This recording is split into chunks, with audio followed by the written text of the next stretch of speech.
Good morning, happy birthday to you, even if it's not your real birthday. Welcome to the first day of the rest of your life, because every day is your birthday. If you choose to celebrate life, and why wouldn't you want to celebrate life? Yes, I know, I'm back in my running kit again. I had the nice shirt and jacket on the last time you saw me, I know. I did like that much better though. It was interesting, I was talking to somebody the other day about how the projection over the last year, since I've been doing these things out on my run, is that I wear a t-shirt and a hoodie all the time, and I never do, only when I'm running, and then when I get home I put on a proper shirt with a collar and everything, and a pair of trousers, proper pair of trousers and so forth, and that's how I live my day every day, even at home, in lockdown when I haven't got to do anything else, and I put the jacket on just for potentially an extra layer of warmth, because I knew I was going to be in potentially an air-conditioned office on Tuesday.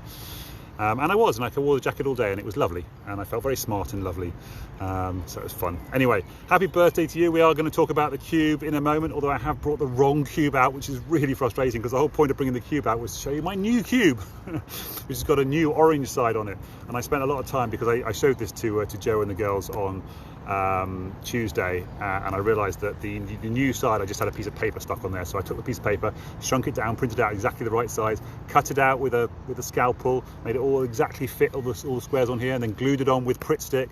That's like glue basically, but like tacky glue, a little bit like post-it note type glue. Well, a bit stickier than that, but anyway, and it all worked perfectly. And then I left the house this morning and said I'm going to talk about the cube and show the cube to people on my run today, and I picked up the wrong cube. I picked up the old cube. It's very frustrating, but there you go. But anyway, let's do happy birthdays first of all. And I'm a bit late as well, you'll have noticed. And I'm also sitting cross-legged on the floor here as well, which I'll show you in a minute, because I've propped the camera up and I don't want to change it for now. Happy birthdays though, to real birthdays, to today, for Sadie, Carl, Mikko, Jackie, John, Ineke, I think. Gail, hello Gail, how are you doing? Came to stay with you for a while. How are your girls doing? Are they getting on all right? Have you put up with lockdown? It's been probably difficult for you guys, isn't it? Elena, lovely to still see you around, knocking about and doing good stuff. Still need to come and visit you down on the south coast. And Julie Fowler as well. Oh, and Renny Slade, of course, as well. Renny, how are you doing? Lovely to see you on here, and I've already wished you a happy birthday in person anyway. At least in the WhatsApp group anyway. And then for yesterday, because I missed yesterday because I overslept. I had a really long day on Tuesday, got home late, I was absolutely knackered, went to bed, fell asleep, forgot to plug my phone in, so no alarms went off on Wednesday morning, slept right through till about 8:45.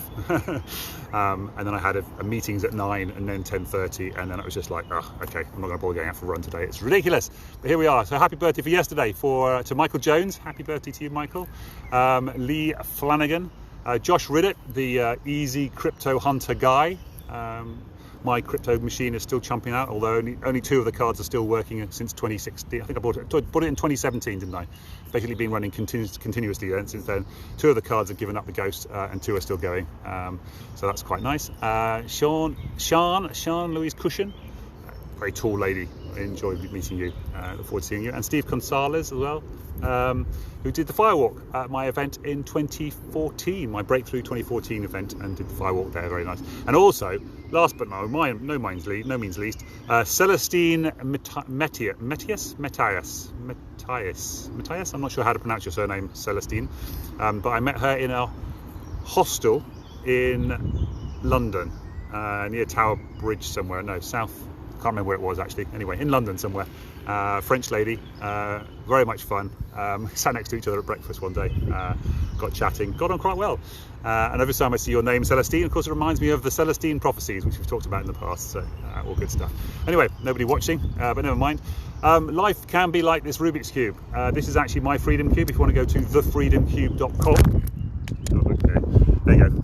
The phone's fallen off the stamp, so you can now see me cross-legged on the floor. I can't see that myself actually. Cross-legged on the floor. I can't see how much you can see there, but I'm sitting cross-legged on the floor.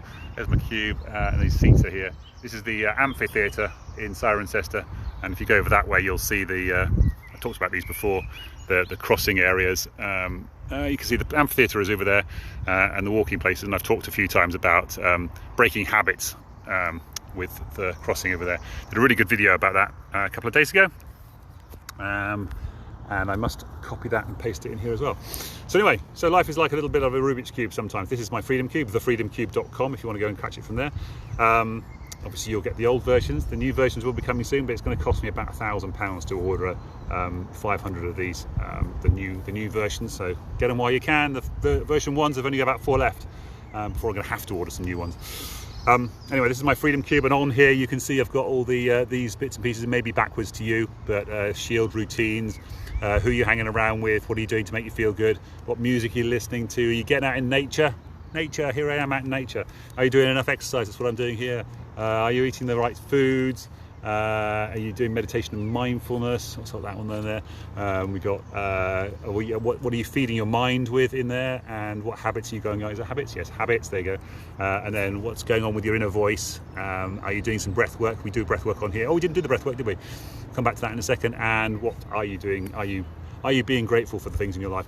These all form parts of my well, some of these parts, 7 parts form part of my 7-day Kickstarter challenge to rewire your brain for positivity, and then obviously I've got my 6-month program for getting off antidepressants and taking back control of your mind, which will include all of these, and you get a cube when you take that course on. So if you're interested in doing that course, let me know and I will sign you up for that. My back is starting to hurt a little bit, so I'm going to hurry up a little bit here, and I don't know how long I've been talking either, which is always fun.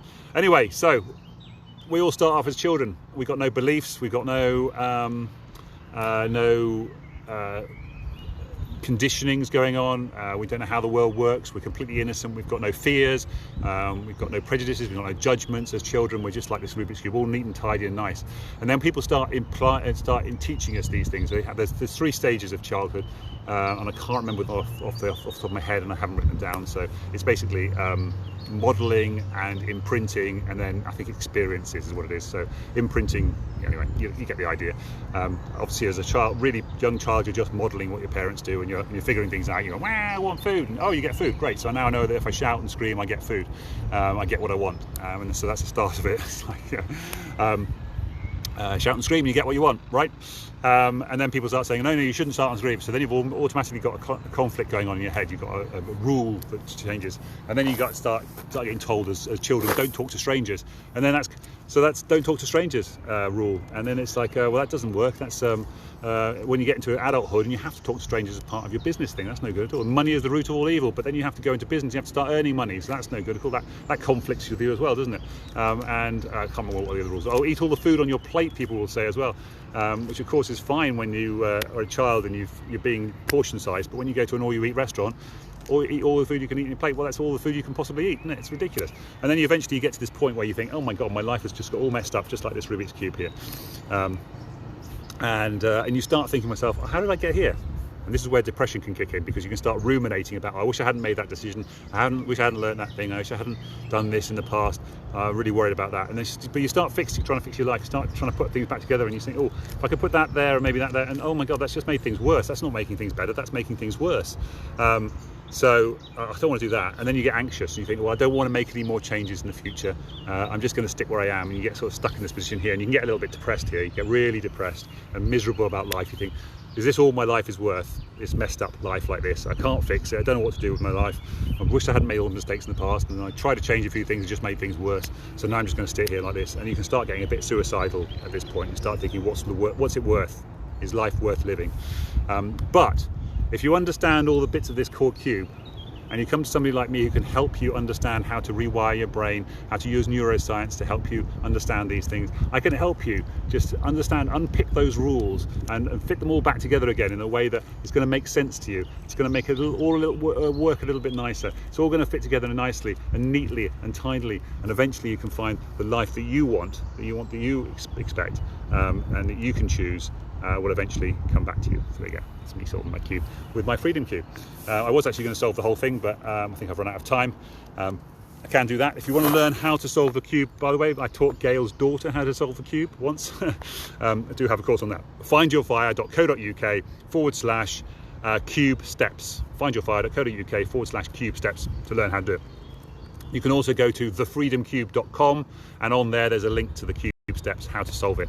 And you don't have to learn how to solve it. You can also buy a cube from me. You don't have to learn any algorithms or anything. That Cube Steps program will take you through step by step how to solve the cube. And my back is really hurting. I'm going to have to stand up. There we go. You don't have to learn anything, any algorithms or anything to learn how to do that. You can just do it straight away, easy peasy, in about an hour. Even if you've never tried to solve a Rubik's Cube in your life before. I've had several people doing that. If you go to the site, you'll see people who have done it. People who have been wanting to solve a cube since they were a child, and now they're 30, 40 years old and they finally managed to solve a cube. My course can teach you how to do that. So go and check it out. And that's all very cool. Surprised I haven't had any viewers on here at all today. But anyway, take care of yourselves, guys. Love you, Sue. Love you all. Oh, I didn't do the breathing exercise thing, did I? Let's do that, shall we? Because we talked about that, didn't we, briefly? Oh, let's do it up here. Okay, so happy birthday. What's the one thing you're going to get done today? Learn how to solve the Rubik's Cube. There you go, that's a good thing. Breathe 5 through your nose. Put this hand on your heart. With the other hand, light candles on your cake while you're holding your breath. And then blow out the candles on your cake. There we go. Do that 5 times. Do what's the one thing you're going to get done? What's the one thing you did get done in the last hour or 24 hours? What things made you smile? And what things are you grateful for in life? And you can do that 5 times. And then, yeah, you can get oxygen in your lungs, sort yourself out and feel better about life in general. Hello, lady with dogs. Hello, lady with dogs. That's it. Take care, guys. I love you all. Spend time back into you. Have a lovely Thursday. I'm going back to watch the cricket and get on with some work, and I will see you soon. Bye.